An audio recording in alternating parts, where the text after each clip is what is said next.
से बताना जिस पे आंसर है। फर्स्ट का चेन्नई, सेकंड का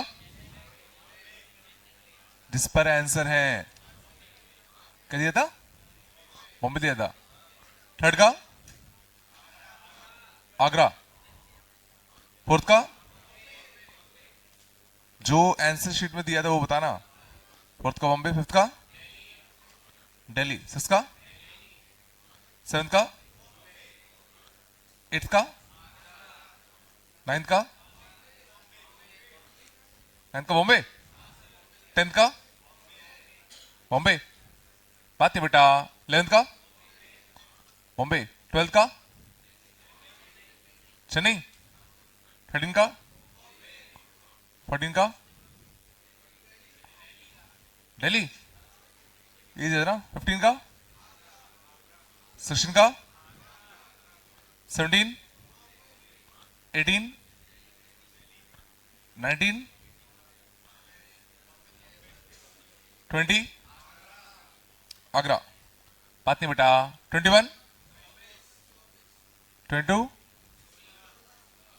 अगला, तीन अगला, अगला दो। डाउट बताओ, डाउट बताओ। पहले 10 में second the equation of the directrix of this parabola. शर्म करो यार, सही में सेकंड वाले डाउट पूछ रहे हो यार। एक्स माइनस टू का होल स्क्वायर, बात नहीं कर रहे हो यार। एक्स माइनस टू का होल स्क्वायर, चार चला गया इधर तो बचा कितना, 6। तो 3y इधर जाएगा और माइनस का कितना, 6। तो 3 टाइम्स ऑफ y माइनस का 2। यार अब शांत हो जाओ, कितनी बात करते हो। तो x square equal to 4a parabola है, पर शिफ्टेड है कहां पे, 2,2 पे। तो ये तुम्हारा होगा पैराबोला का vertex 2,2, x square equal to 4ay type का, मानते हो।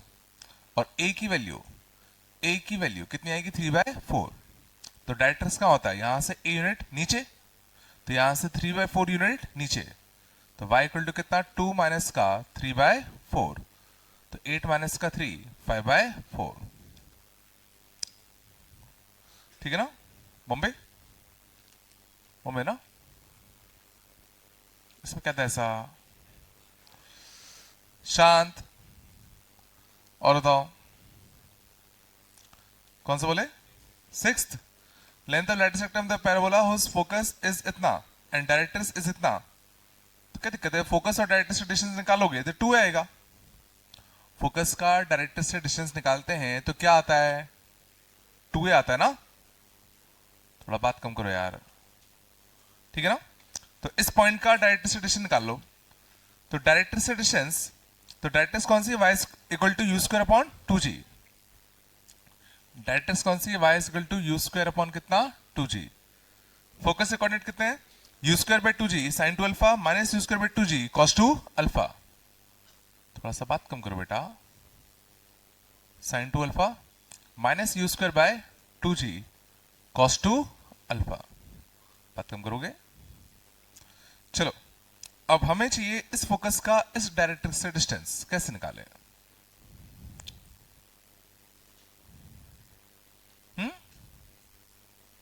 एक्स कोऑर्डिनेट देखो नहीं समझ में आया तो मान लिया करो कुछ, कि मान लो अगर फोकस होता 1,2 और डायरेक्टर्स होता y इक्वल टू मान लो -1, तो ये लेंथ कितना आता। ये नहीं सोच पा रहे क्या तुम लोग, कितना आता। इसका y कोऑर्डिनेट 2 है, इसका y कोऑर्डिनेट -1 है, 3 आता ना। तो तुमने क्या किया, इन दोनों कोऑर्डिनेट को ऐड किया कि घटाया, घटाया ना। 2 माइनस ऑफ -1 किया तभी तो 3 आ पाएगा। समझ में आया ना। मीन्स यहाँ पे दोनों y कोऑर्डिनेट क्या होंगे, घटेंगे कि ऐड होंगे, घटेंगे ना। तो minus u square by 2g cos alpha minus का यू स्क्वायर बाय कितना 2g।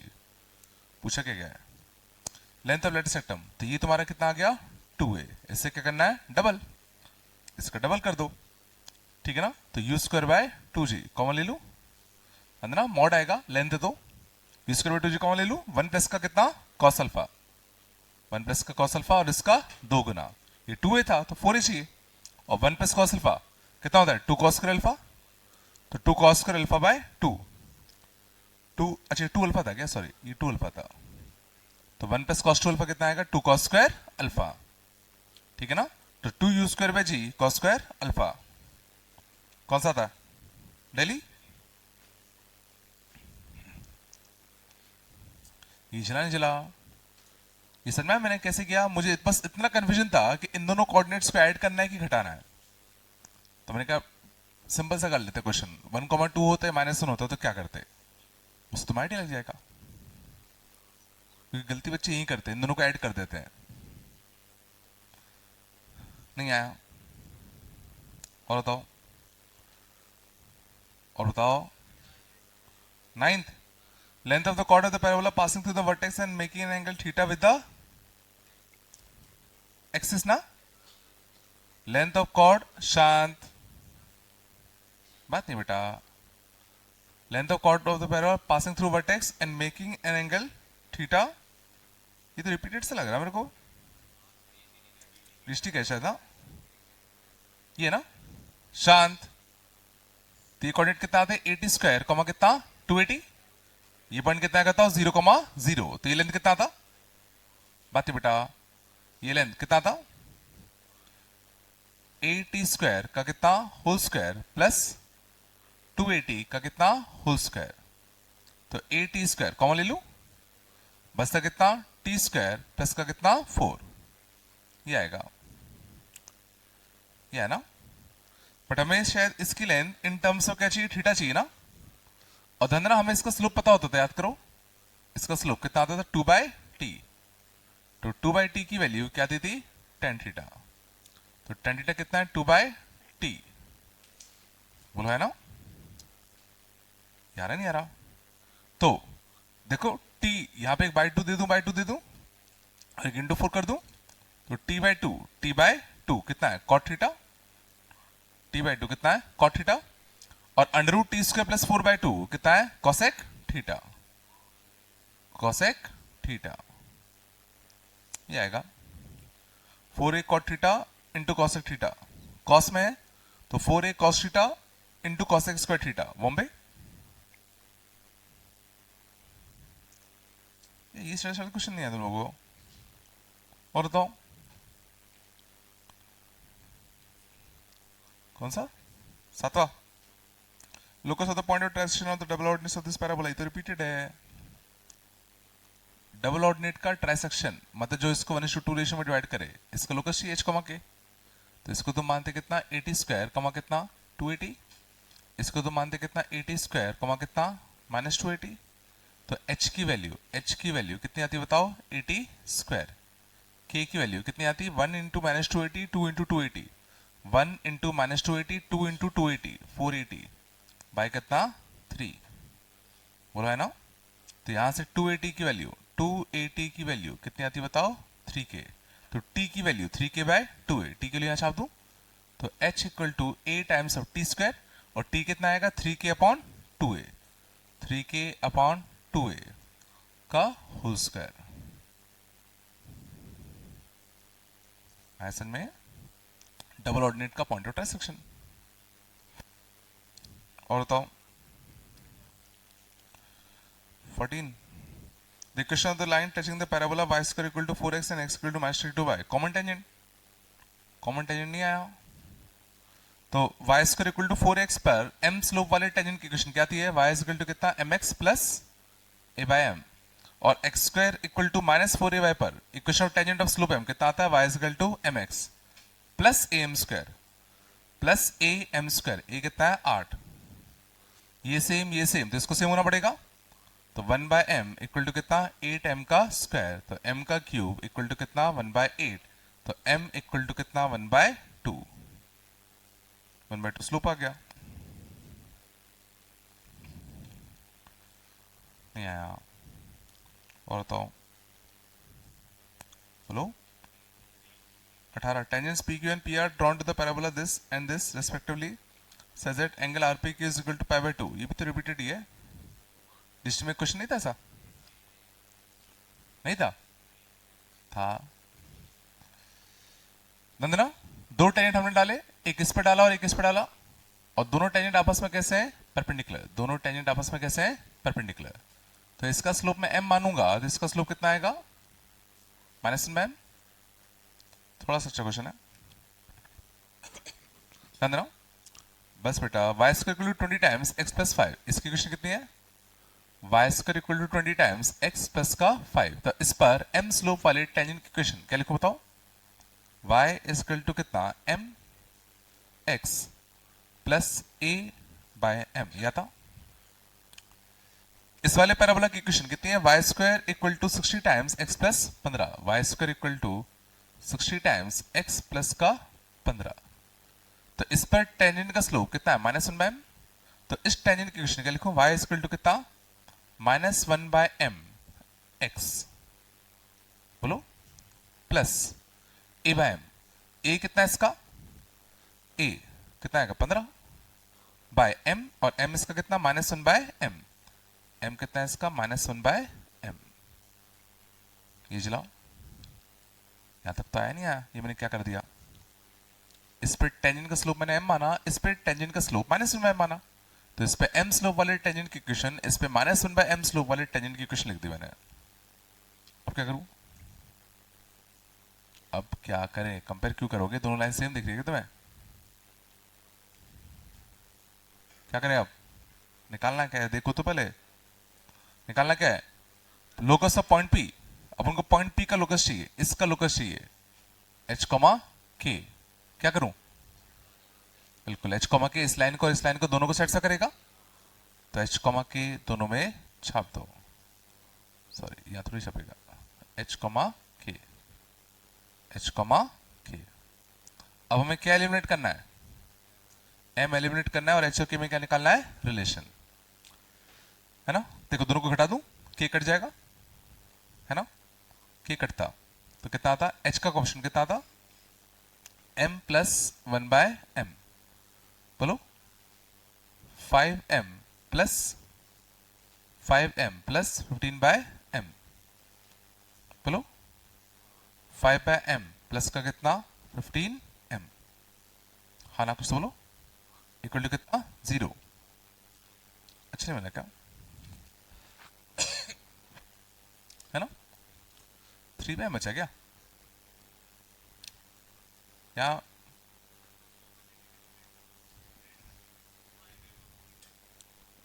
5m और 15m। ओके ओके, सेम बन गया, सेम बन गया। हाँ, 20m प्लस 20 बाय m, ये बन गया ना? देखो, यहाँ से 20 कॉमन लूँ, तो 20 कॉमन लूंगा तो कितना बनेगा? m plus one by M. और यहाँ भी कितना? m plus one by M. तो m plus one by M common जाता, बचता कितना? h प्लस का 20 इक्वल टू 0। ये तो 0 हो नहीं सकता, तो h कितना आएगा? माइनस का 20। ये लोकस होगा, डेली आएगा।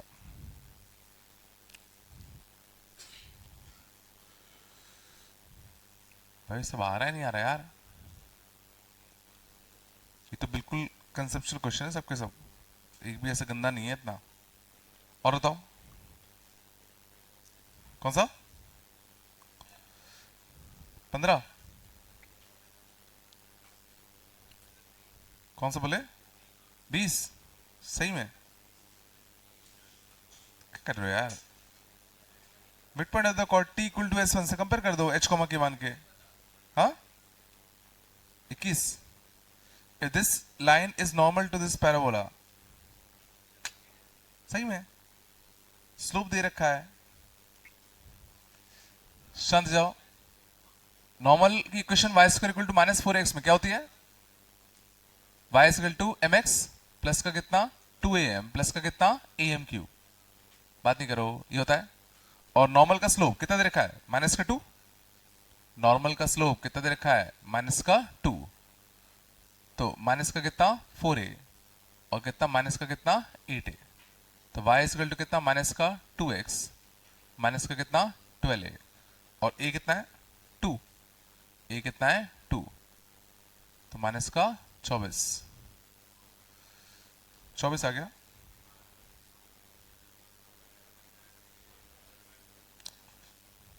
क्या हो, कुछ गड़बड़ है क्या? तो सारा क्वेश्चन नहीं करवाए तुम लोग यार। और 25 number of distant normals that can be drawn from the point this. हाँ ये मैंने नहीं पढ़ाया था। शांत, बस एक पार्ट बच गया था। ठीक है, तुम लोग कितनी बात कर रहे हो यार। तुम लोग आते ही क्यों सुबह सुबह, समझ नहीं आता। घर पे रहा करो।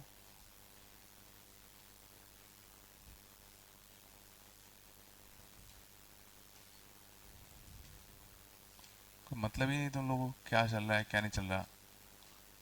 पापा ने पैसे फेंक दिए, बस आना है हमें तो, और क्या। बस ठीक है, चलो देखना। Condition for three normals from point H कमा के। तो अगर तुम्हें किसी पॉइंट से अगर तीन नॉर्मल्स अगर ड्रॉ करने हो किसी पैराबोला पर, तो ध्यान देना दो कंडीशन ट्रू होनी चाहिए। पहला, H should be greater than कितना, 2a। H should be greater than कितना, 2a।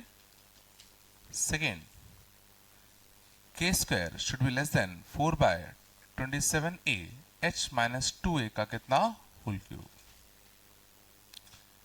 ठीक है ना, ये कंडीशन ट्रू होनी चाहिए। अगर ये दोनों कंडीशन ट्रू है तो उस h कॉमा के से तुम तीन नॉर्मल्स ड्रॉ कर सकते हो, नहीं तो हम एक डाल पाएंगे। ठीक है, कोई भी अगर h कॉमा के तुम्हें अगर दिया है, तुम्हें पता करना है उससे तीन नॉर्मल डाल सकते हैं कि दो की एक, तो सिंपली क्या करो, इस कंडीशन में छाप दो। अगर ये चीज ट्रू हो गई तो तीन नॉर्मल है, अगर इक्वल टू आ गया तो दो नॉर्मल है, और अगर ग्रेटर देन आ गया तो एक नॉर्मल है।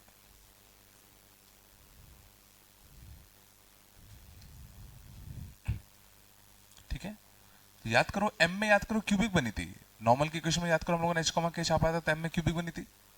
तो ये कंडीशन बेसिकली आती है उस क्यूबिक के तीन रियल रूट्स होने चाहिए, तभी तो तीन नॉर्मल आएंगे।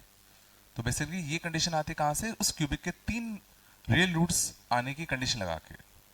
अब क्यूबिक के तीन रियल रूट्स कैसे आते हैं वो भी तुम लोग को नहीं आता, इसलिए मैं डायरेक्टली बता रहा हूं ये। ठीक है ना, ये सुना, इफ के स्क्वायर इक्वल टू 4 बाय, बात नहीं बेटा, h माइनस 2a का कितना, होल क्यूब। तो उस केस में कितने नॉर्मल आते हैं, दो। ठीक है ना, एंड इफ के square is greater than 4/27a h minus 2a का होल क्यूब, तो एक नॉर्मल। या तो ये हो जाए या h लेस देन 2a हो जाए, इन दोनों में से कुछ भी एक हो जाए तो कितने नॉर्मल होंगे, एक नॉर्मल होगा। चलो, तो पॉइंट कौन सा दिया था, 11/4 1/4। तो इसके लिए चेक करना था 11/4 1/4। तो h कितना है, 11/4। क्या ये 2a से बड़ा है क्या, 2a से बड़ा है क्या, a1 है, सॉरी a1 है ना, बिल्कुल सही बात है। देखो h 2a से तो बड़ा है, ठीक है ना, लेकिन h 2a से बड़ा होना काफी नहीं है तीन नॉर्मल के लिए, ये कंडीशन भी हमें चेक करनी पड़ेगी। ठीक है ना, तो के स्क्वायर कितना आएगा, 1/16 बोलो, और यहां से कितना, 4/27a, 4/27a। h माइनस का 2a, h माइनस का 2a का कितना, होल क्यूब। तो यहां से कितना आएगा, 11/4 माइनस का 2, 8 ठीक है, 11 माइनस का 8, 3/4 का होल क्यूब इंटू 4 बाय कितना, 27। 27 से 27 गया, देखो ये कितना आ गया, 1/16। और ये भी कितना था, देखो 1/16, दोनों कैसे आ गए बराबर। तो कौन सा केस हो गया, दो नॉर्मल का। समझ में आया? क्या दो नॉर्मल हो सकते थे, कब, बिल्कुल जब, ध्यान देना, क्या बोले, ध्यान देना, है तो अभी भी तीन नॉर्मल ही, बट हो क्या रहा है, दो नॉर्मल कोइंसाइड कर गए। मींस उस क्यूबिक के दो रूट इक्वल आ जाए और एक रूट अलग आ जाए। समझ, देखो तीन नॉर्मल होना मतलब तीन रूट होना, दो नॉर्मल होना मतलब दो डिस्टिंक्ट वैल्यू ऑफ m मिलना। तो दो डिस्टिंक्ट वैल्यू ऑफ m, तो ऐसा तो हो नहीं सकता कि दो रियल रूट और एक इमेजिनरी रूट हो, क्योंकि क्यूबिक में हमने सीखा था कि भाई या तो 3 रियल रूट होंगे या तो एक रियल रूट होगा। तो पक्का इस केस में क्या हो रहा होगा, 2 रूट इक्वल आ रहे होंगे और एक रूट अलग आ रहा होगा। मैं क्या कह रहा हूं, तो दो नॉर्मल एक्चुअल में क्या कर रहे होंगे, कोइंसाइड कर रहे होंगे। यहाँ थोड़ा बताया।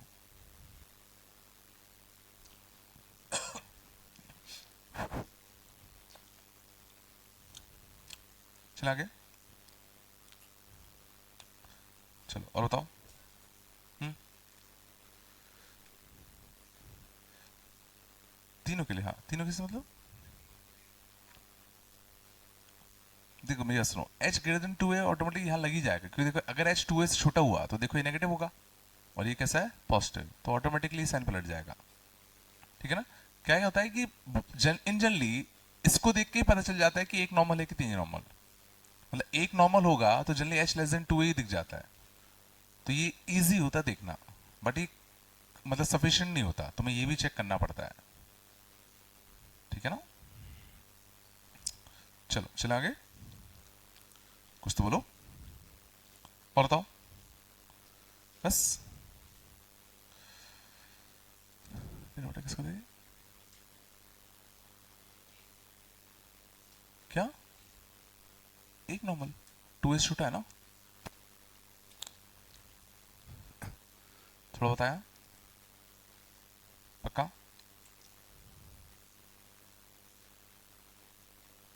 हटा तो क्या,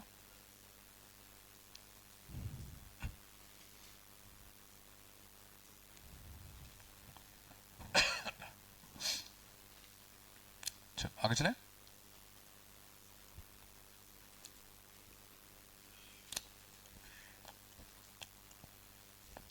आए पक्का।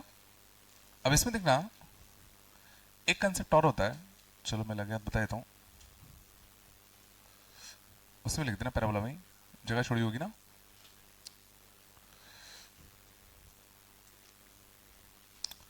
मान लो अगर ये पैराबोला होता, ठीक है, एक सर्कल है, इसका सेंटर कितना है, सी है, और इस सर्कल का रेडियस अगर मैं बढ़ाते जाऊं बढ़ाते जाऊं बढ़ाते जाऊं, ठीक है ना, तो सवाल ये उठता है कि ये सर्कल सबसे पहले जाके वर्टेक्स को टच करेगा, कि ये सर्कल सबसे पहले जाके साइड्स को टच करेगा।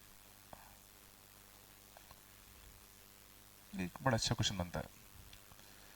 अगर एक सर्कल रखूं जिसका सेंटर मैंने पैराबोला की एक्सिस के ऊपर रख दिया, अब उसका सर्कल का रेडियस में बढ़ाते जाऊं बढ़ाते जाऊं बढ़ाते जाऊं बढ़ाते जाऊं, तो सबसे पहली बार वो जाके किसको टच करेगा, वर्टेक्स को कि साइड वाली ब्रांचेस को।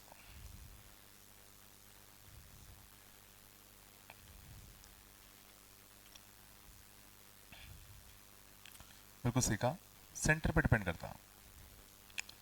देखो कैसे नंदना, मान लो अगर कोई सर्कल है जिसका सेंटर अगर मैं क्या रख रहा हूं, k कमा 0 रख रहा हूं, और अगर k की वैल्यू, ध्यान देना, अगर k की वैल्यू तुम्हारी क्या है, लेसर देन 2a है, सेंटर जो है उसकी वैल्यू कितनी, लेस देन 2a है, तो मैं कह रहा हूं ऐसा शेप नहीं बन सकता।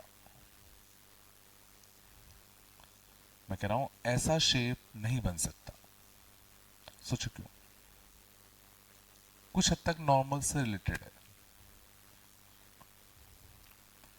अगर सोचो ऐसा शेप बन जाता, मान लो ऐसा शेप बन गया, तो क्या समझ में आ रहा है कि जिस पॉइंट पे सर्कल और पैराबोला एक दूसरे को टच कर रहे हैं वहां पर कॉमन नॉर्मल एग्जिस्ट करेगा। दो कवर एक दूसरे को अगर टच करते हैं तो वहां पर कॉमन नॉर्मल एग्जिस्ट करता है, यहां पे भी क्या करेगा, कॉमन नॉर्मल एग्जिस्ट करेगा, और एक नॉर्मल तो देखो ये दिख ही रहा है। अगर ऐसा शेप मान लो बन जाता तो तीन नॉर्मल k कॉमा 0 से हम इस पैराबोला पर डाल पा रहे हैं। बट अभी हमने क्या सीखा कि अगर तीन नॉर्मल अगर डालने हैं तो उस पॉइंट का x कोऑर्डिनेट क्या होना चाहिए, 2 से बड़ा, बट इसका x कोऑर्डिनेट क्या है, 2 से छोटा। So this is not possible. ये समझ में आया, ये फिगर पॉसिबल नहीं है। क्यों? क्योंकि k की वैल्यू 2a से कैसी है? छोटी है. as k is less than 2a, therefore only one normal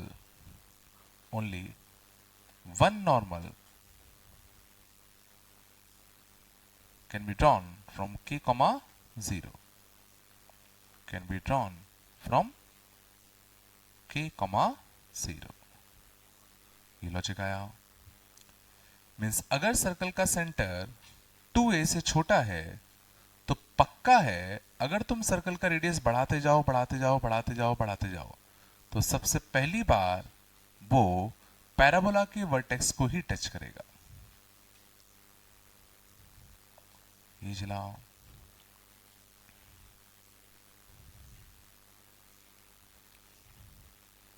कुछ आ रहा नहीं आ रहा?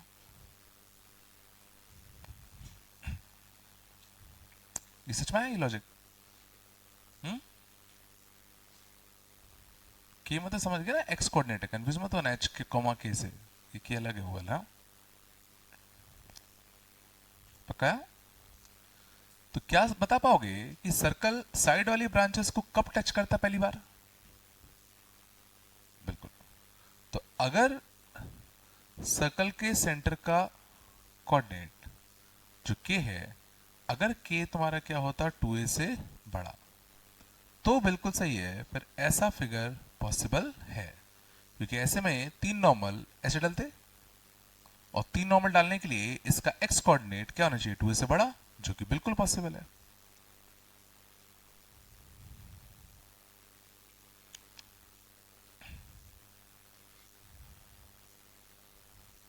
आया सच में?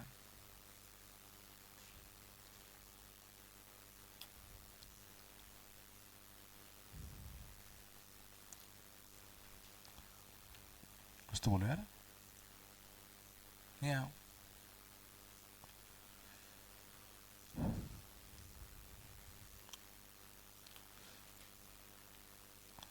क्या करते हैं 2a में 3 नॉर्मल डल जाएंगे, तो फिर सबसे पहली बार वो यहां टच करता. के ग्रेटर देन अगर 2a अगर है तो इस पॉइंट से 3 नॉर्मल डाल सकते हैं ना. क्यों? क्योंकि h की वैल्यू 2a से बड़ा है. कुछ आया नहीं आया? तो इससे अंदर एक और सेट ऑफ क्वेश्चन बनता है. मिनिमम डिस्टेंस ऑफ कुछ मान लो c, 0 था. Minimum distance of c, 0 from minimum distance c, 0 from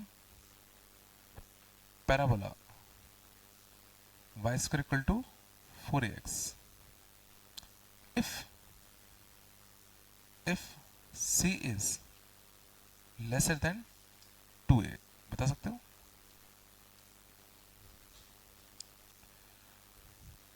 Minimum distance of c, 0 from parabola y square equal to 4ax if c is lesser than 2a.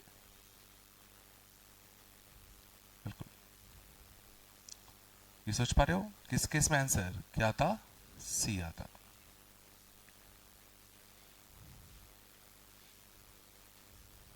क्यों? क्योंकि सोचो अगर point जो है वो 2a से कम है, 2a से क्या है? कम है. मान लो ये c, 0 है, तो सोचो c, 0 से ध्यान देना अच्छे से, ये सारे पॉइंट्स इक्विडिस्टेंट पे, ये सारे पॉइंट c, 0 से इक्विडिस्टेंट पे ना, ये सारे पॉइंट इक्विडिस्टेंट पे c, 0 से, ये सारे पॉइंट्स भी इक्विडिस्टेंट पे हैं, और ये पॉइंट देखो इसको टच कर गया, तो c, 0 से सबसे नजदीक वाला पॉइंट यही तो होगा. नहीं आया?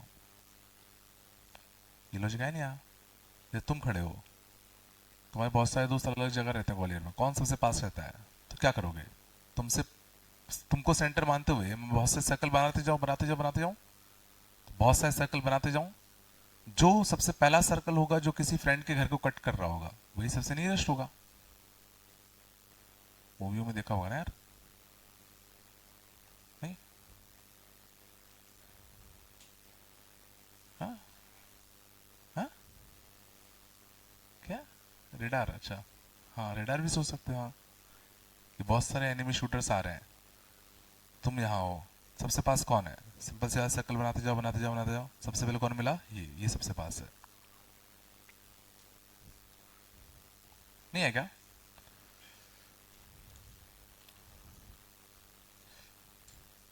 लेकिन अगर सी तुम्हारा क्या होता 2a से बड़ा, तो जो डिस्टेंस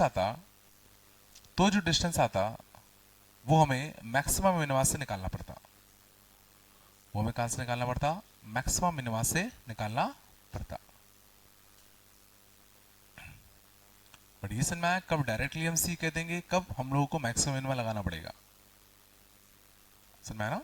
अगर सी 2a से छोटा दिया है तो डायरेक्टली आंसर कितना आएगा? सी। बट अगर 2a से बड़ा दिया है तो फिर मैक्सिमम मिनिमा के लिए सॉल्व करना पड़ेगा। मतलब हमने ऐसे क्वेश्चन किया था, पॉइंट का पैराबोला से मिनिमम डिस्टेंस 80 स्क्वायर को 280 माना था, डिस्टेंस फॉर्मूला लगाया था, मैक्सिमम मिनिमा के लिए सॉल्व किया था। बिल्कुल, उसको सी कॉमा 0 से पास कराया था।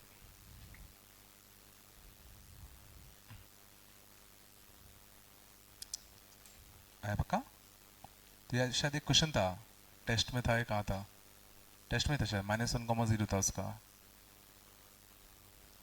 कौन कौन से पॉइंट के लिए टच कर रहा है सर्कल? टेस्ट में आया था शायद।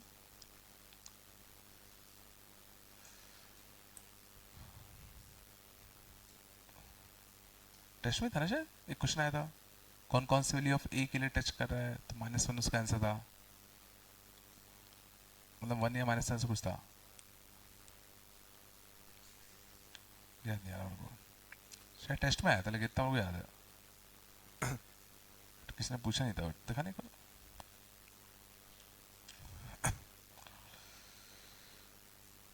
हाँ ये था ना क्वेश्चन नंबर 10। शांत जाओ, टेस्ट में क्वेश्चन नंबर जो 10 था, if the circle this touches the parabola this, then a may be,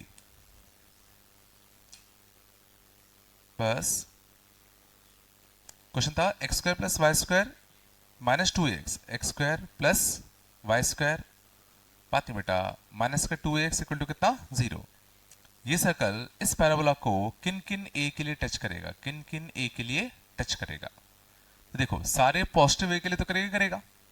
अगर ए पॉजिटिव होगा तो सर्कल ऐसे बनते, अगर पॉजिटिव ए होता तो सर्कल ऐसे बनते। तो देखो पक्का यहां टच कर रहा है। लेकिन इस साइड जाओगे तो भी टच करेगा। ये कौन सा पैराबोला था? Y square equal to minus का 4x। तो ए के लिए कितनी है? 1। तो 2,0 तक, 2,0 तक अगर सर्कल का सेंटर रखते हो और इसको बनाते हो तो पक्का ये इसको यहां पे टच करता, -2,0 तक। तो a की वैल्यू -2 से लेके कितना? इन्फिनिटी। इन सब वैल्यूज के लिए ये सर्कल इस पैराबोला को टच कर रहा होगा। आंसर क्या दिया था? ऑल दिया होगा ना? हाँ तो गलती है, ये आएगा। समझ गए ना? तुम लोगों ने आंसर दिया था, मैंने दिया था क्या कर मॉडल? आंसर की में आया था।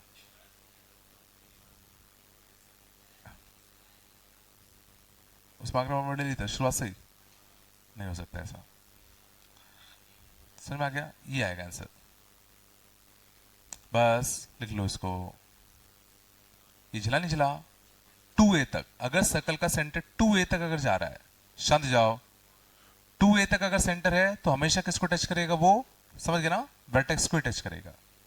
उसने कहीं वर्ड एक्सटर्नली तो यूज किया नहीं था, टच यूज किया था बस।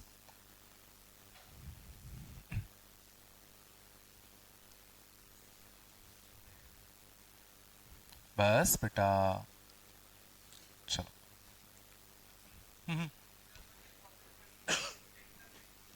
बिल्कुल एक्सिस पे ही होना चाहिए, तभी की बात है। जब सर्कल का सेंटर एक्सिस पे होगा, ये सिर्फ तब के लिए ट्रू है। शांत, आया पक्का? चलो अब आगे चलता है।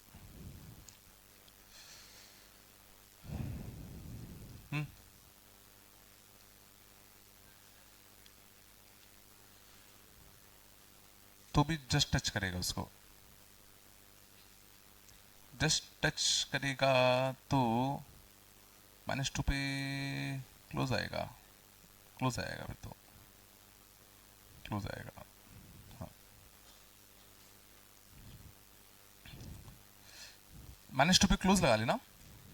क्योंकि एग्जैक्ट -2 पे भी जस्ट इसी को टच करेगा ना, इसके जस्ट आगे जाओगे तो फिर यहां दो जगह टच करना स्टार्ट कर देगा, समझ गए ना। चलो आगे चलो, हटा दो इसको, आया पक्का। चलो अपन लोग कहां थे, डिटर्मिनेंट कितना हो गया था, कुछ हुआ था नहीं हुआ था, ओमेगा हो गया था हाँ। चलो डिटर्मिनेंट में हमने सबसे पहले, बस बेटा डिटर्मिनेंट खोलना सीखा था 2x2 का, 3x3 का, 4x4 का, रोज कॉलम्स हमने देखे थे। 2x2 का डिटर्मिनेंट है कि 3x3 का डिटर्मिनेंट है, हमने ये सीख लिया था, बस बेटा ठीक है ना। चलो फिर हमने सरस रूल भी सीखा था, ठीक है। आज हम बात करते हैं, बात नहीं बेटा, प्रॉपर्टीज ऑफ डिटर्मिनेंट। सारे क्वेश्चन इसी से बनते हैं। पहली प्रॉपर्टी, तो प्रॉपर्टी तुम लोग बताओगे, मैं हिंट दे रहा हूं क्या होगा। ABCDEFGHI, ध्यान दो अच्छे से। इस डिटरमिनेंट को हमने जब इसके अबाउट खोला था तो कितना आया था, ए के साथ EI माइनस का कितना HF, माइनस बी के साथ DI माइनस का कितना GF, और सी के साथ DH माइनस का GE, सी के साथ DH माइनस का GE, है ना, ठीक है। तो ध्यान देना, पहले property, determinant can be open, determinant can be open along any row or column। Determinant का हम लोग किसी भी रो या कॉलम के अबाउट ओपन कर सकते हैं। तो ये तो तुम लोग बचपन से पढ़ते आए हो। ध्यान देना, हम इस डिटरमिनेंट को इसके अलोंग भी ओपन कर सकते हैं। देखो कैसे, ध्यान देना, ध्यान दो। तो सबसे पहला नंबर किसका आएगा, डी का, बट डी के साथ क्या लगाएंगे, माइनस। जब डी का नंबर आएगा तो डी के कॉलम और डी के रो छुपा लो, जो बच रहा है उसका डब्बा, तो BI माइनस का HC, BI माइनस का HC। डी के बाद किसका नंबर आएगा, E का, E का नंबर आए तो E के रो और E के कॉलम छुपा लो, बचा AC और GI, तो AI माइनस का GC। फिर नंबर किसका आएगा, F का, F के साथ क्या आएगा, माइनस, F के कॉलम और F के रो छुपा लो, तो AH माइनस का GB। गौर करो दोनों सेम है, देखो माइनस DBI माइनस का DBI plus DHC plus CDH plus AEI plus AEI minus GEC minus GEC। कुछ जिला नहीं जिला, इसको मैं इस कॉलम के अबाउट भी ओपन कर सकता था, किसी भी कॉलम के अबाउट ओपन कर सकते हैं, मतलब इसीलिए ध्यान दो, इस कॉलम के अबाउट ओपन करने के लिए क्या करते हैं, थोड़ा सा देख लो, छाप लेना आराम से, कहीं नहीं भागा रहा। इस कॉलम के अबाउट ओपन करना होता तो कितना था, पहले क्या था, सी का नंबर आता, तो सी के रो और सी के कॉलम छुपा लो, बचा कितना, DH माइनस का GE। फिर किसका नंबर आता, F का, F के रो F के कॉलम छुपा लो, AB, तो AH माइनस का GB। फिर नंबर किसका आता, I का, तो I के कॉलम और रो छुपा लो, तो AE माइनस का कितना, DB, AE माइनस का DB। ये भी तुम्हारा क्या था, सेम आता। बस तुम्हें एक छोटी सी दिक्कत महसूस हो रही होगी, कौन सी, बिल्कुल, कि किस पे प्लस लगा रहा हूं किस पे माइनस लगा रहा हूं, ये मैं क्या सोच रहा हूं। तो इसके लिए तुम्हें एक फोटो दिमाग में रखना है, plus minus plus, minus plus minus, plus minus plus. समझ में आ गया क्या है, जब इसके ओवर ओपन करोगे तो ए के साथ क्या आएगा प्लस, बी के साथ माइनस, सी के साथ प्लस। जब इसके ओवर ओपन करोगे तो डी के साथ क्या आएगा माइनस, ई के साथ प्लस, एफ के साथ माइनस। जब इसके अबाउट ओपन करोगे तो सी के साथ क्या आएगा प्लस, एफ के साथ माइनस, आई के साथ प्लस। नहीं आया, कुछ तो बोलो। मैं पक्का। तो ये पहली प्रॉपर्टी डिटरमिनेंट की कि हम डिटरमिनेंट को किसी भी रो या किसी भी कॉलम के अबाउट ओपन कर सकते हैं। ऐसा कोई जरूरी नहीं है कि तुम सीधा इसके अबाउट ही ओपन करो हमेशा।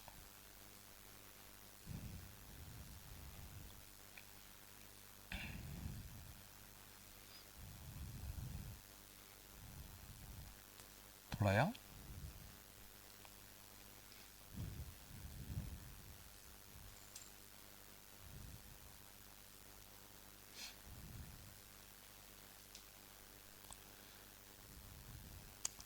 सवाल उठता है कि इसका यूज कैसे करेंगे। देखो इसका यूज केस तुम्हें बड़ा अच्छा दिख जाएगा। मान लो तो 12, 13, 15, 2 माइनस 3 0, 4 5 0। सोचो हमें इस डिटरमिनेंट की वैल्यू निकालनी होती। एक आम बच्चा क्या करता, यहां से खुलता। एक होनहार बच्चा क्या करता, स्कर्ट खोलता।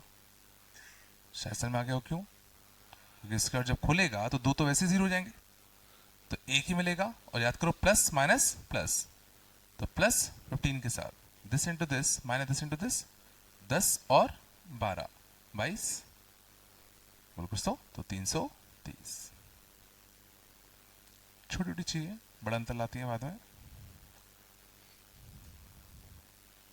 समझ में आ रहा है? ये कॉमन सेंस है कि अगर तुम्हें डिटरमिनेंट में 2 जीरो जहां भी दिख रहे हैं तो ऑब्वियसली उसकी अबाउट खोलना सबसे आसान होगा। इसको थंब रूल बना ले, ठीक है ना।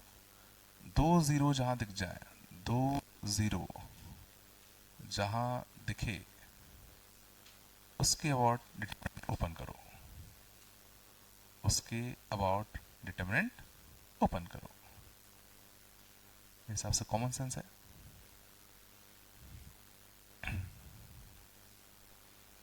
थोड़ा या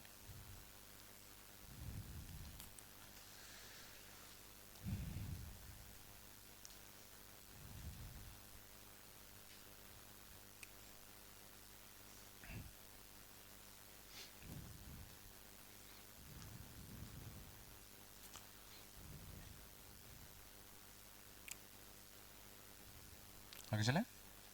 पहली प्रॉपर्टी है इसमें,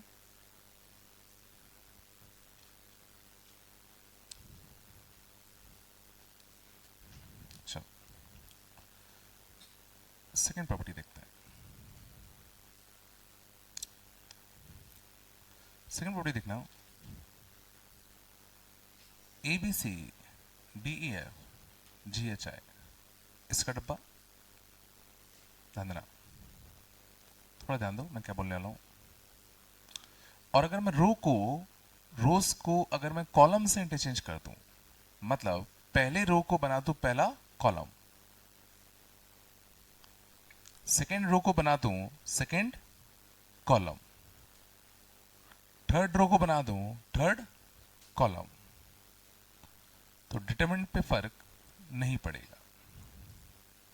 सोचना है तुम्हें क्यों।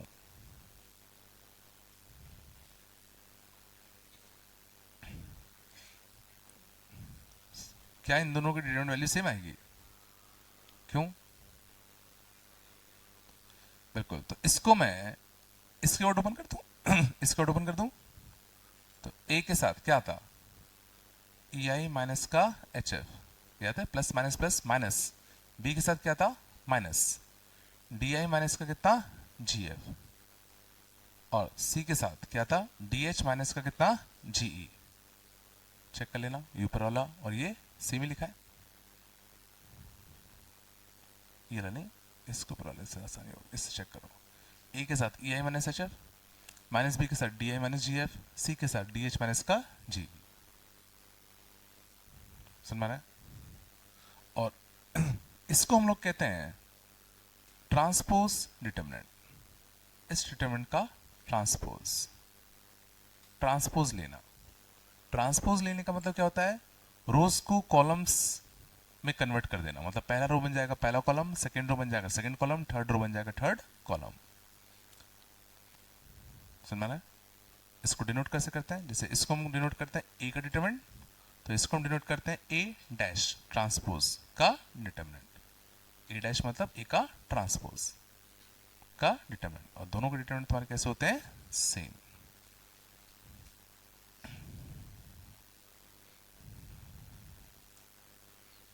हमारा ए डैश मतलब और कुछ नहीं होता, ए ट्रांसपोज होता है। और ट्रांसपोज में क्या करते हैं, रोज एंड कॉलम्स को इंटरचेंज कर देते हैं।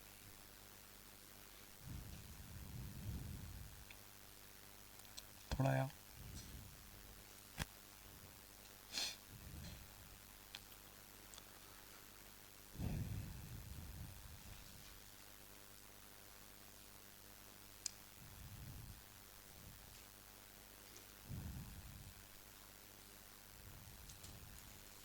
सेकेंड प्रॉपर्टी आई थोड़ी बहुत।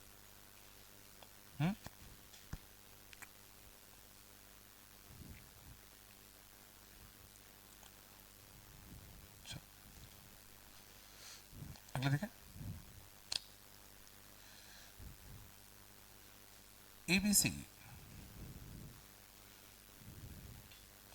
तो शायद समझ में आएगा होगा। 0 0 0 एबीसी डीएफ कितना आएगा, 0। समझ में आ रहा है? अगर कोई कंप्लीट रो 0 है या कोई कंप्लीट कॉलम 0 है तो डिटरमिनेंट वैल्यू कितनी आएगी, 0। एनी कंप्लीट रो, है ना, कंप्लीट एक आज से नहीं, कंप्लीट रो और column 0, then determinant is equal to 0। Then del मतलब डिटरमिनेंट इज इक्वल टू कितना, 0। अगर कोई भी रो, ध्यान देना, कोई भी, ये हो चाहे ये हो चाहे ये हो, कोई भी एक होता तो सीधे आंसर कितना आएगा, 0 आएगा।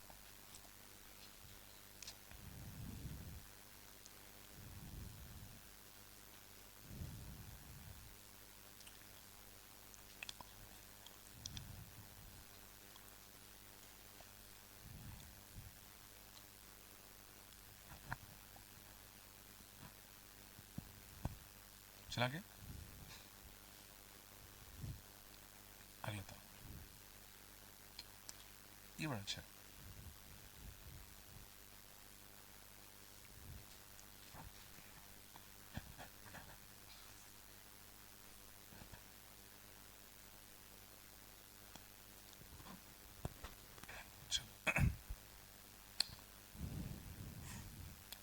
दिमाग लगाओ, एबीसी एबीसी डीईएफ, इसकी वैल्यू बड़ी अच्छी आएगी।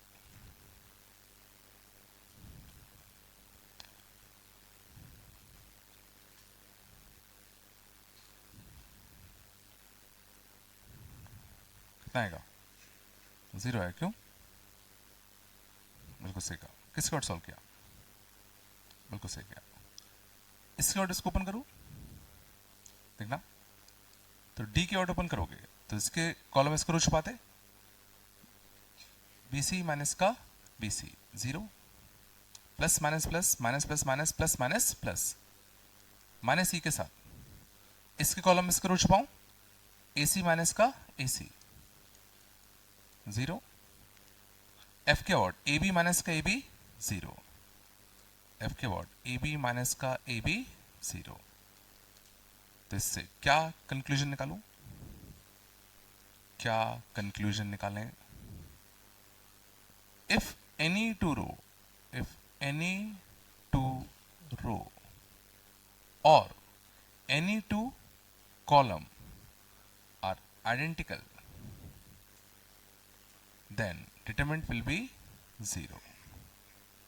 अगर डिटरमिनेंट में तुम्हें कोई भी दो रो या कोई भी दो कॉलम आइडेंटिकल दिख जाए तो समझ जाना उसकी डिटरमिनेंट वैल्यू कितनी आएगी, 0 आएगी।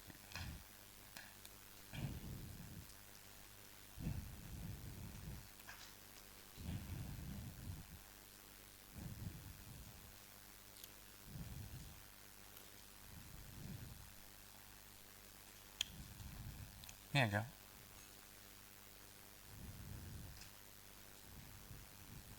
पक्का?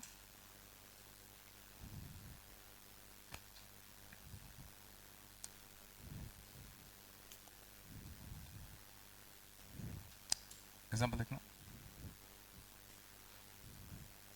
1 omega omega square, omega omega square 1, omega की पावर 48, ओमेगा की पावर 49, ओमेगा की पावर 50।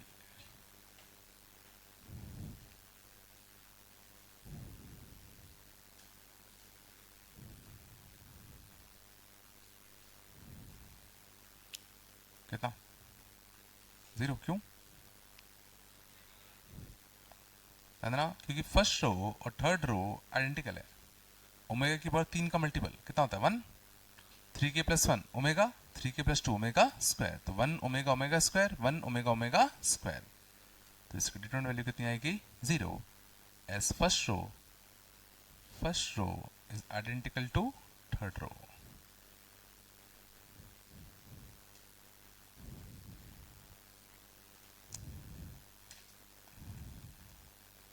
मैं कुछ आ रहा ही नहीं आ रहा।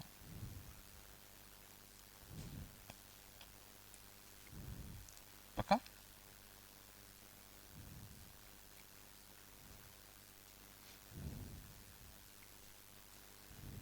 सच में?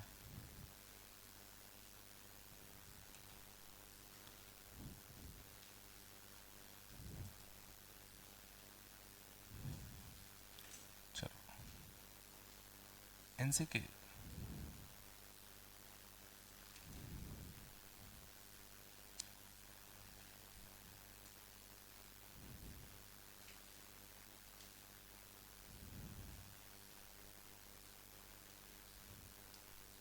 2 NCK 3 NCK,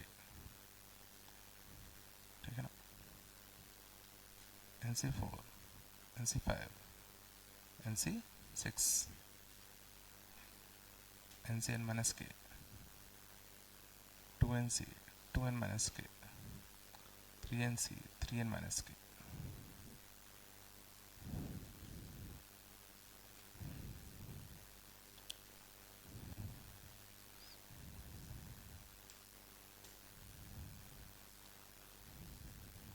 इसके लिए 0 दिख रहा है? कैसे? याद करो, NCR बराबर होता था NCn माइनस आर के। तो ये दोनों कैसे हैं? सेम।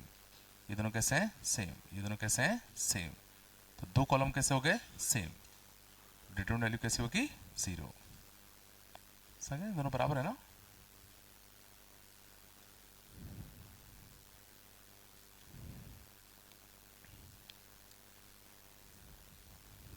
या कुछ आ रहा नहीं आ रहा? चलो, ये वाली प्रॉपर्टी समझ में आया सबको?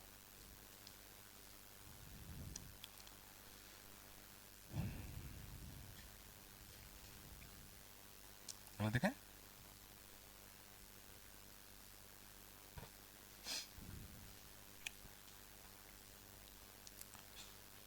कौन सी प्रॉपर्टी है? 5 है क्या? चलो, K times A, K times B, K times C, D E F G H I। इसके लिए मैं लिख रहा हूं डायरेक्टली, K बाहर आएगा, A B C D E F G H I।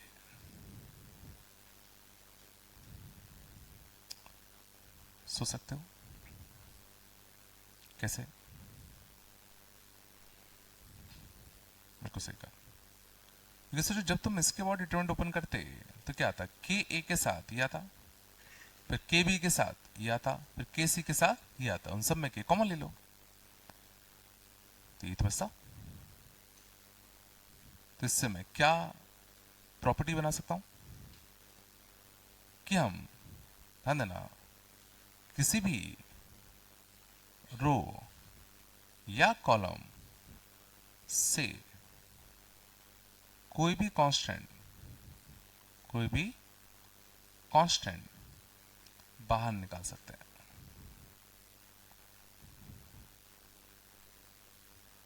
कोई भी कांस्टेंट बाहर निकाल सकते हैं, बशर्ते वो कांस्टेंट उस रो के तीनों एलिमेंट में हो, या वो कांस्टेंट उस रो कॉलम के तीनों एलिमेंट में मौजूद हो।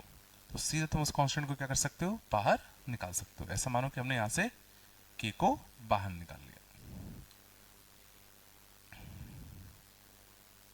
समझ में मैंने क्या कहा?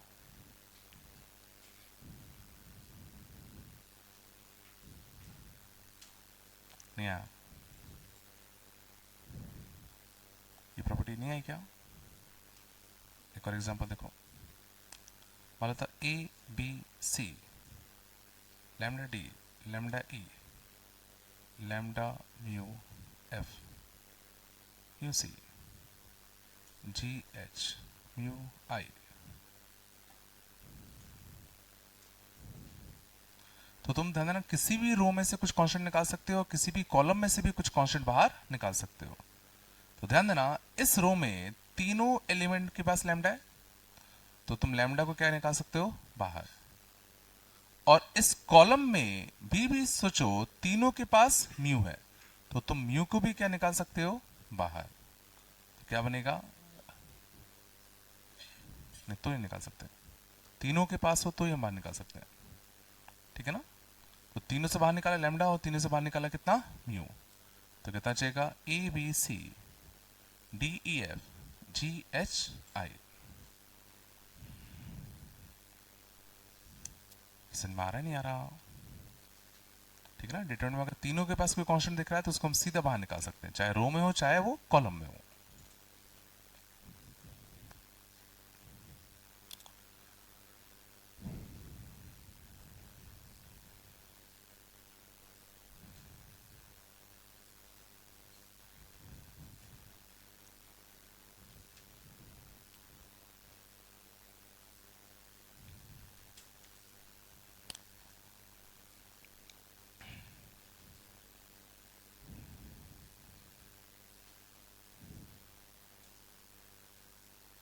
आए पक्का?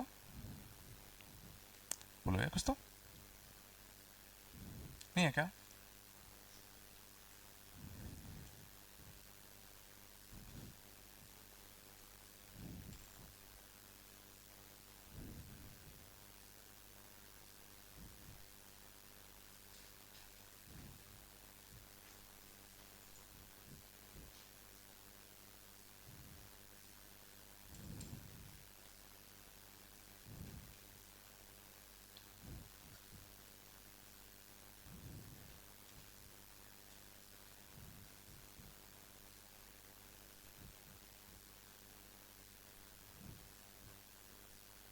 इसकी वैल्यू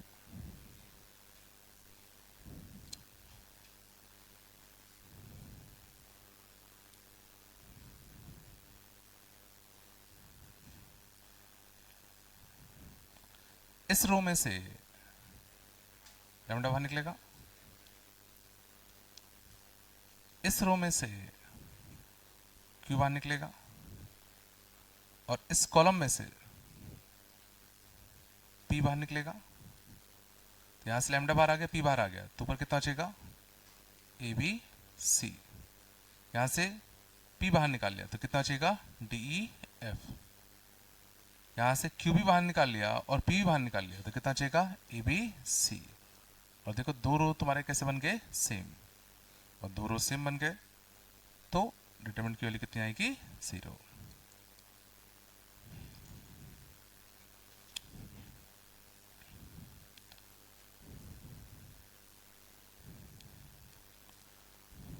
समझ में आ रहा है?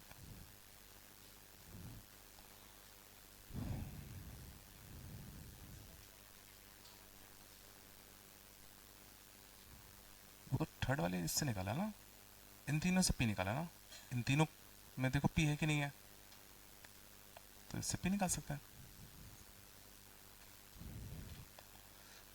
बस बेटा आया था, आगे चले, ये भी सीख गए। चलो अगली प्रॉपर्टी देखना, अब थोड़ी सी चीजें कठिन होंगी, ध्यान देना। a plus P B plus Q, C plus R, D E F, G H I। इसको मैं अगर ओपन करता तो क्या लिखता, A प्लस का P times E I minus का H F माइनस का B plus Q times minus का B plus Q times D I minus का कितना जी एफ और कितना C plus R times C plus R times D H minus का G ई। तो क्या तुम इतना सोच सकते हो कि this is equal to A B C D E F G H I plus P Q R D E F G H आई।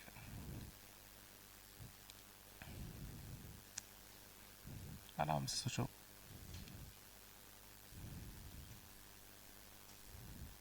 इसको ओपन करते थे क्या आता, ए के साथ E I minus H F, A के साथ E I minus H F.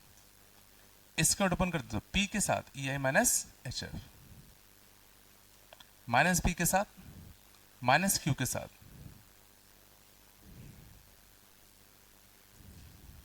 ठीक है, ये तुमने देखा भाई बिल्कुल सही बात है। प्रॉपर्टी क्या लिखो बताओ, ध्यान देना बहुत इंपॉर्टेंट। तो हम अगर हमें किसी भी रो या कॉलम में, ध्यान देना अच्छे से, किसी भी रो या कॉलम में अगर तुम्हें एक से ज्यादा टर्म्स नजर आ रहे हैं तो हम क्या कर सकते हैं, इफ टू और मोर टर्म्स इन एनी रो और column, in any row or column, then we can split the determinant. We can split the determinant. जैसे मुझे इस रो में दो दो टर्म्स दिख रहे थे तो मैंने क्या करा, इस रो को दो डिटरमिनेंट्स में स्प्लिट कर दिया। पहले डिटरमिनेंट में इनकी पहली वैल्यूज उठा ली, दूसरे डिटरमिनेंट में हमने इनकी दूसरी वैल्यूज उठा ली। लेकिन इसमें एक बहुत इंपॉर्टेंट चीज नोट करना, तुम जिस भी रो को या कॉलम को स्प्लिट कर रहे हो, जिस भी रो या कॉलम को स्प्लिट कर रहे हो, उसके अलावा बाकी किसी में कोई चेंज नहीं होगा। बाकी किसी रो या कॉलम में कोई चेंज नहीं होना चाहिए। या मैक्सिमम बच्चे गलती करते हैं। जैसे अगर तुमने रो वन को स्प्लिट किया तो रो वन में पहले डिटरमिनेंट में तुमने एबीसी रखा और दूसरे में तुमने पी क्यू आर रखा, और जब तुमने ये दोनों डिटरमिनेंट बनाए तो ये ध्यान रखना कि नीचे के जो दोनों रो हैं उनमें कोई चेंज नहीं आना चाहिए। अभी समझ में आएगा मैं क्यों कह रहा हूं, छापो पहले।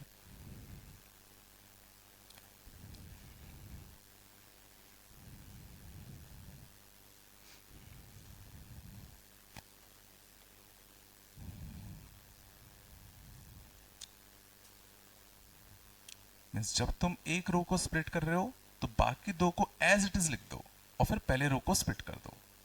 अगर तुम पहले कॉलम को स्प्लिट कर रहे हो तो पहले कॉलम को दो में स्प्लिट किया तो बाकी दोनों कॉलम एज इट इज, उनमें कोई चेंज नहीं आना चाहिए।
छाप लिया।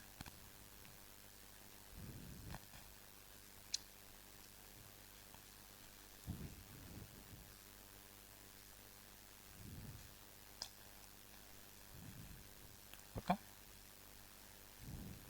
एग्जाम्पल देखते हैं।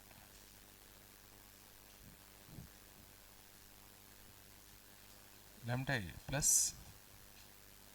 Mu P lambda D plus mu Q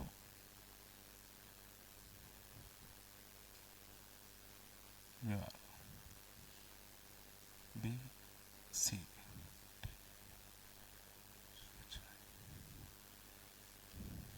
थोड़ा ध्यान दो, जैसे मुझे इस डिटरमिनेंट को सॉल्व करना होता,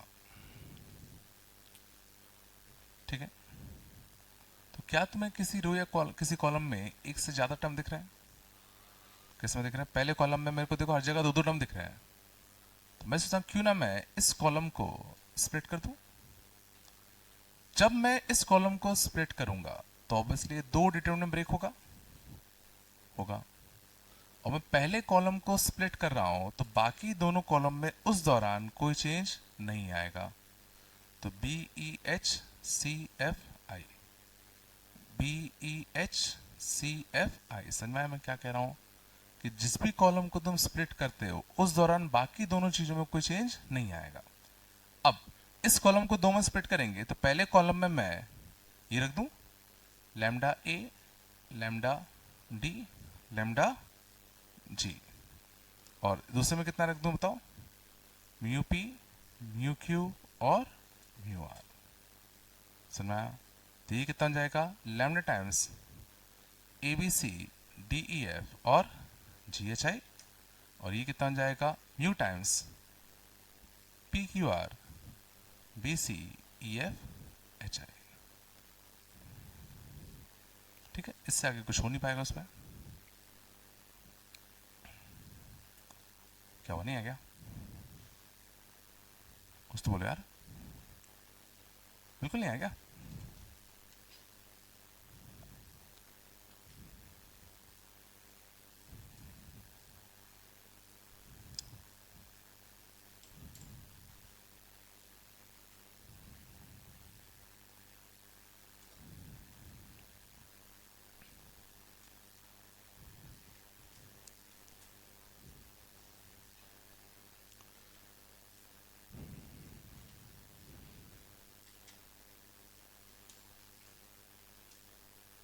आया पक्का?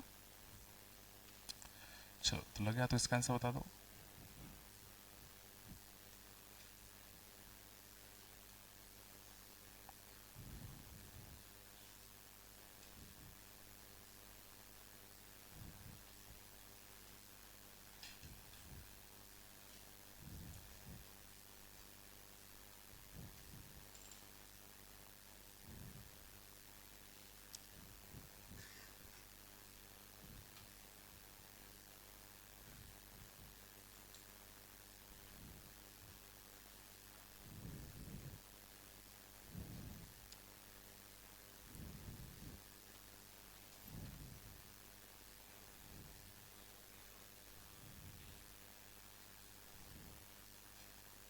सॉल्व कर रहे हो नहीं कर रहे, ऐसे ही बस?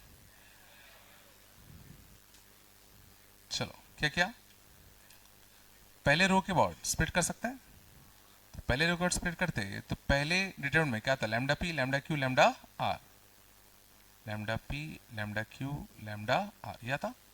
और अगले डिटरमिनेंट में क्या था? म्यू ए म्यू बी और म्यू सी। बोलो कुछ तो। और बाकी दोनों में ध्यान देना कोई चेंज नहीं आएगा, तो यहाँ P Q R A B C, यहाँ भी पी क्यू आर और ए बी सी। कुछ अच्छा दिखा? यहां से लैम्डा कॉमन लोगे तो ये रो और ये रो सेम, यहां से म्यू कॉमन लोगे तो ये रो और ये रो सेम, तो आंसर 0। दिख रहा है ना?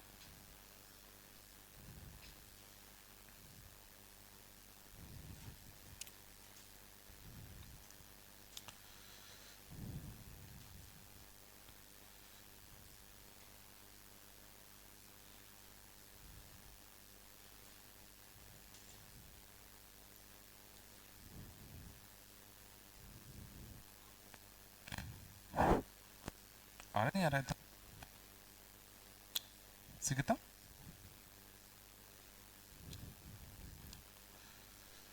चलो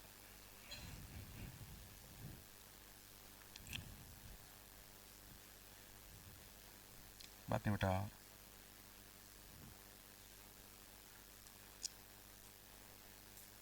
क्या हो गया भाई? ज्यादा दिक्कत तो बाहर जाके लड़ लो। A plus B plus C plus A, B plus C plus A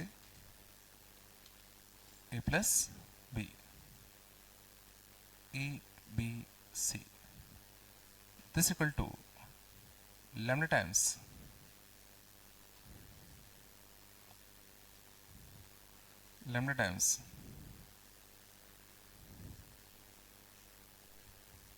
B C A, B C A, शांत जाओ, सी ए बी और A B C, fine lambda.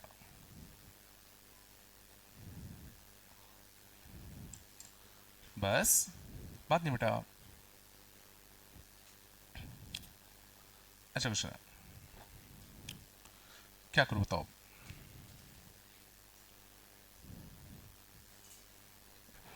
Break कर दूं? तो जब ब्रेक करूंगा तो कितने डिटरमिनेंट बनेंगे? क्या? तो ब्रेक कर दो ना, पहले में A B C, B C A B C, अगले में B C A B A B C. पूछ रहा हूं क्या इसको ब्रेक करने का ये तरीका सही है? पहले में ए बी सी, यहां से बी सी ए, यहां से ए बी सी, प्लस यहां से बी सी ए, यहां से सी ए बी और यहां से ए बी सी। से हमारा ये तरीका इसको ब्रेक करने का गलत होता। क्यों? एक बार में एक ही रो को स्प्लिट कर पाओगे तुम, एक बार में एक रो ही स्प्लिट होगा, ठीक है ना? तो इसको ब्रेक करने का सही तरीका क्या होता कि पहले मैं फर्स्ट रो को स्प्लिट कर रहा हूं, पहले मैं क्या कर रहा हूं? फर्स्ट रो को स्प्लिट कर रहा हूं, और जब मैं फर्स्ट रो को स्प्लिट करूंगा तो बाकी दोनों रो में ध्यान देना कोई चेंज नहीं आएगा। तो यहां B plus C plus A, B plus C plus A plus B, और यहां कितना? ए बी सी, यही रहेगा। यहां भी ध्यान देना B plus C plus A plus B, और यहां पर ए बी सी यही रहेगा। और सिर्फ फर्स्ट रो स्प्लिट होगा तो यहां कितना आएगा? ए बी सी, और यहां कितना आएगा? बी सी ए। समझ में आया? हाँ, अब मेरे पास कितने डिटरमिनेंट आ चुके हैं? 2। अब इसको सोचो, मैं फर्दर सेकेंड रो के अबाउट स्प्लिट कर सकता हूं, इसको मैं फर्दर सेकेंड रो के अबाउट स्प्लिट कर सकता हूं। वैसे इसको करने की जरूरत है नहीं, क्योंकि इसकी वैल्यू वैसे भी 0 है। ये दो रो देखो कैसे हो रहे हैं? सेम। हाँ, इसको मैं 2 में स्प्लिट कर लूं, तो 2 में स्प्लिट करूंगा तो जब सेकेंड रो के बाद स्प्लिट कर रहा हूं तो पहले और थर्ड में कोई चेंज नहीं आना चाहिए। तो बी सी ए बी सी, यहां भी कितना? बी सी ए और ए बी सी। अब सेकेंड रो के बाद स्प्लिट कर दो, पहले में कितना आएगा? बी सी ए, अगले में कितना आएगा? सी ए बी, और इसकी वैल्यू भी सोचो कितनी है? 0, क्योंकि पहला और सेकेंड रो सेम आ गया। इसमें देखो कोई भी दो रो सेम नहीं है, कोई भी दो कॉलम भी सेम नहीं है, और यही तो पूछा था। इसकी value lambda times of this thing, ये था। तो लैम्डा की वैल्यू कितनी आ गई? 1। लैम्डा की वैल्यू कितनी आ गई बताओ? 1।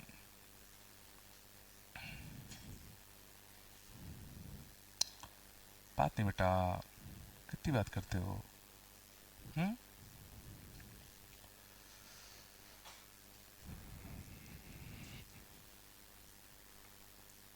थोड़ा जला भाई, आ रहा है नहीं आ रहा?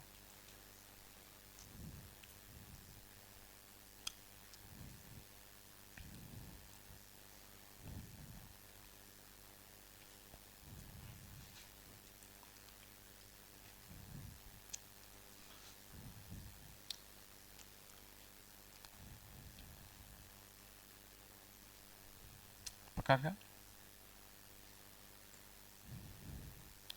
अगला सवाल देखें।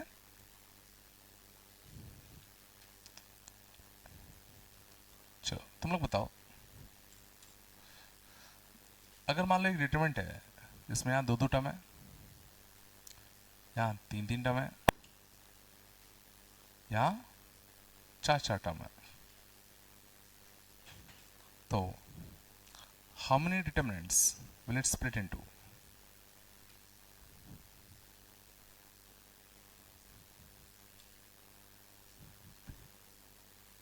स्प्लिट इनटू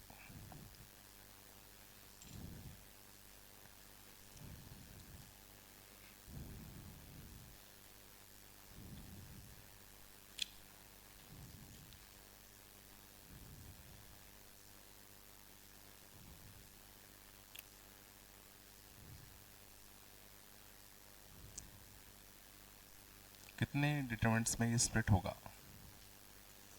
24 पक्का? सोच लिया?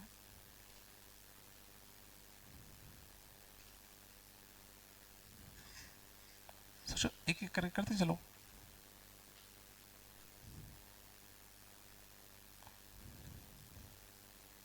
चलो पहले रो के और स्प्लिट करें। पहले रो के और स्प्लिट करते तो कितने में स्प्लिट होता है? ये दो में। फर्स्ट रो के और स्प्लिट किया है, अब दो डिटरमिनेंट आ गए। अब इन दोनों डिटरमिनेंट को मैं सेकंड रो के और स्प्लिट करूं तो ये कितने में स्प्लिट होता? तीन में। ये कितने में स्प्लिट होता? तीन में। अब सेकंड रो के और में स्प्लिट कर दिया। अब कितने डिटरमिनेंट आ गए मेरे पास? 6। अब हर एक डिटरमिनेंट को मैं थर्ड रो के और स्प्लिट करूं तो हर एक डिटरमिनेंट कितने में स्प्लिट होता? 4 में। सोच लो, तो 6 थे और 6 के 4 ब्रांचेस टूट गए, तो कितनी ब्रांचेस आ गई टोटल? 24। तो शायद समझ में क्या होगा? 2 इंटू 3 इंटू 6, 2 इंटू 3 इंटू 4, याद रहेगा? तो अगर पहले रो में m एलिमेंट्स हैं, दूसरे में n है, तीसरे में p है, तो टोटल कितने में स्प्लिट होगा? m into n into p में।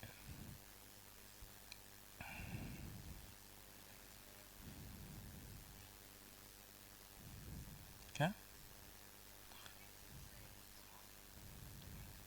हाँ तो ये भी डिफरेंट ही मैं लिखे नहीं, मैंने मैथ बचाई अपना क्या।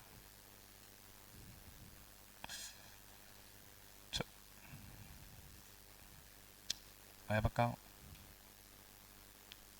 बोलो यार। नहीं, ये प्रॉपर्टी आई थोड़ी बात।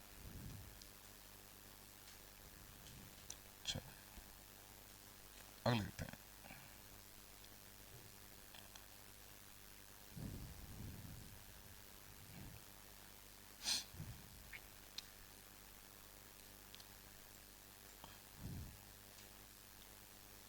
अगली प्रॉपर्टी देखें, कौन सी है? छठवीं सातवीं? अच्छा,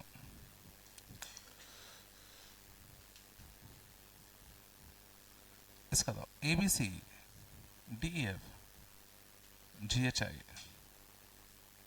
के times A B C D E F G H I, क्या लगता है के क्या आएगा?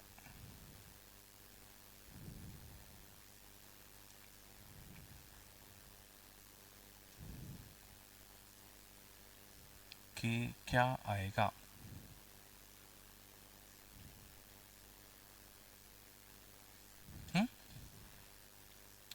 तो इसको देखो, इसको ऑर्डर खोलते तो शुरुआत के एक टर्म में खोलता हूँ, ए के साथ क्या था? ई आई माइनस का एच एफ, माइनस बी के साथ खुलता।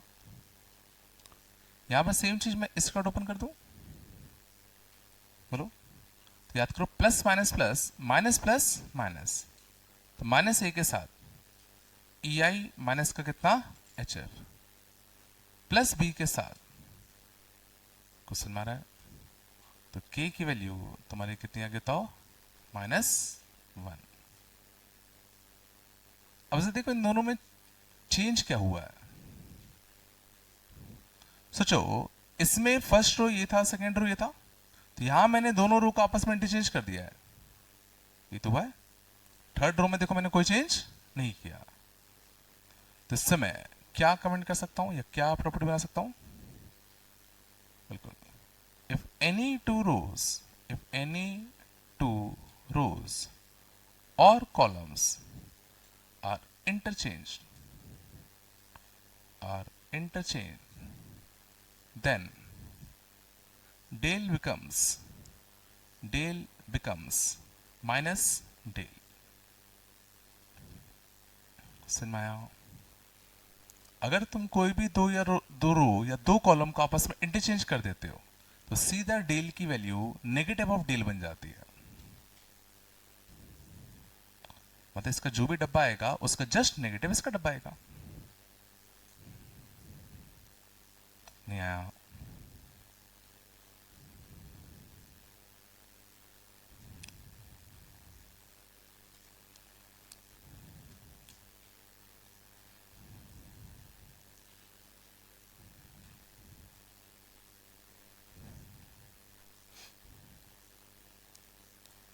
सच में आया?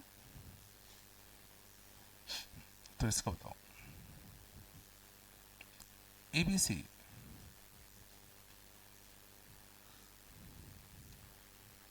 ABC DEF GHI ABC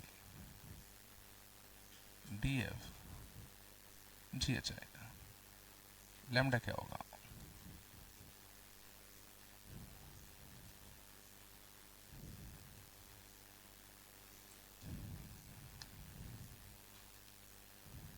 lambda क्या होगा?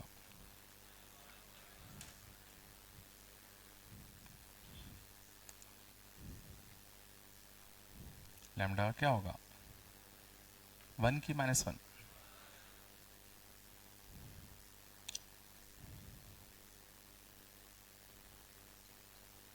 चलो तो ध्यान देना, समझो, मुझे यहां से यहां पहुंचना है, यहां से यहां पहुंचना है, तो मैं यहां से यहां पहुंचने के लिए पहला ट्रांसफॉर्मेशन जो यूज कर रहा हूं वो मैं क्या कर रहा हूं, मुझे एबीसी को कहां लाना है? सेकंड रो में लाना है।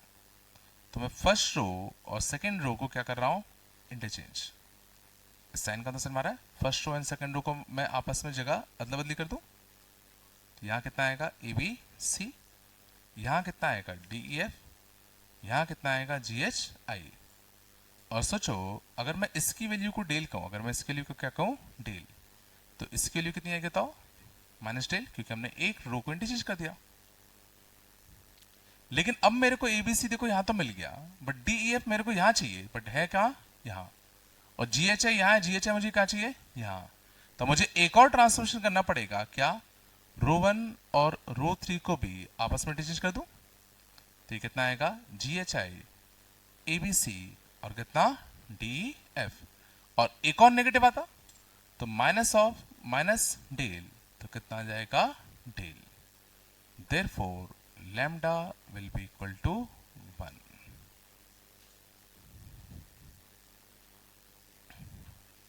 समझ में आया? एक इंटरचेंज की वजह से एक नेगेटिव, बट हमें एक और इंटरचेंज करना पड़ा ना।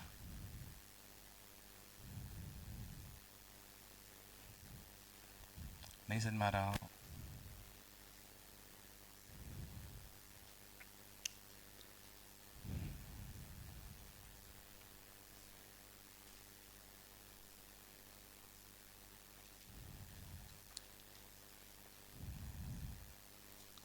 आया थोड़ा बहुत?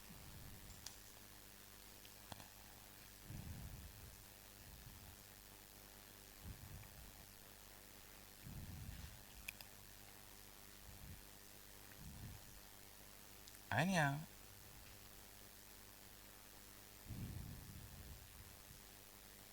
चलो, बड़ा ही सही क्वेश्चन होता है, इस पर देखते हैं।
क्या करोगे तो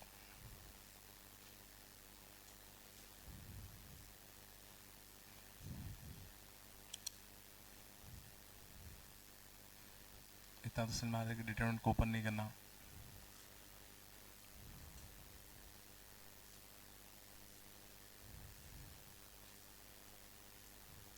ऐसे नहीं कि मन से सोच लो, ऐसा नहीं हो पाएगा। चलो देखना कैसे करते हैं। तो पहले तो ये समझो, यहाँ 15, 16, 17 रो वाइज है, यहाँ 15, 16, 17 कॉलम वाइज है। तो क्या रो को कॉलम में कन्वर्ट करना अपन को आता है? कैसे? ट्रांसपोज। तो अगर मैं इसका क्या ले लूँ, ट्रांसपोज। ट्रांसपोज में क्या होता था, पहला रो बन जाता था पहला कॉलम, सेकेंड रो बन जाता था सेकेंड कॉलम, थर्ड रो बन जाता था थर्ड कॉलम। इसकी वैल्यू भी कितनी आएगी, डेल। याद करो डिटरमिनेंट में कोई फर्क नहीं पड़ता था। इसके लिए अगर मैं डेल मान के चल रहा हूँ तो इसकी वैल्यू भी कितनी आती बताओ, डेल। हाँ ना, बोलो कुछ तो। अब देखते हैं, मुझे 15, 16, 17 कहाँ चाहिए था? मुझे 15, 16, 17 चाहिए था सेकेंड कॉलम में, ठीक है ना। तो मैं कॉलम 1 और कॉलम 2 को इंटरचेंज मार दूं। ध्यान देना थोड़ा सा, छाप लेना बाद में। कॉलम 1 और कॉलम 2 को इंटरचेंज मार दूं। तो कॉलम 1 और कॉलम 2 को इंटरचेंज मारूंगा तो 15, 16, 17 यहाँ आएगा, 10, 11, 12 यहाँ आएगा, ठीक है ना। लेकिन हमें 10, 11, 12 चाहिए कहाँ, यहाँ। और 5, 6, 7 कहाँ चाहिए था, यहाँ। तो इसके बाद सोचो फिर मुझे एक और इंटरचेंज मारना पड़ेगा, कॉलम 1 और कॉलम 3 का। मैं डायरेक्टली एक ही में कर रहा हूँ, समझ में आएगा। पहले मैंने इन दोनों का इंटरचेंज किया तो 15, 16, 17 यहाँ आ गया और 10, 11, 12 यहाँ आ गया। अब 10, 11, 12 और 5, 6, 7 को भी आपस में इंटरचेंज कर दूं। तो ये दो ट्रांसफॉर्मेशन करने के बाद क्या आएगा, 15, 16, 17 आएगा कहाँ पे, सेकेंड कॉलम में। 10, 11, 12 पहले यहाँ गया फिर यहाँ गया, तो 10, 11, 12 कहाँ आएगा, यहाँ पर। और 5, 6, 7 कहाँ आएगा, यहाँ पर। और एक ट्रांसफॉर्मेशन की वजह से एक नेगेटिव, एक और ट्रांसफॉर्मेशन की वजह से एक और नेगेटिव। तो कुल मिला के अभी भी इसका क्या रहेगा, डेल। मानते हो? अब देखते हैं, अब मुझे 15, 16, 17, तो 15 मुझे चाहिए था सेकेंड में, 16 चाहिए था ऊपर और 17 यही चाहिए था। तो अब मुझे बस एक इंटरचेंज करना पड़ेगा, क्या, रो 1 को इंटरचेंज कर दो किससे, रो 2 से। तो रो 1 बन जाएगा रो 2, तो 5, 15, 10। और यहाँ कहता आएगा 6, 16, 11, 7, 17, 12, यही चाहिए था। और ये कितना आता, minus del. Therefore k equal to कितना, -1।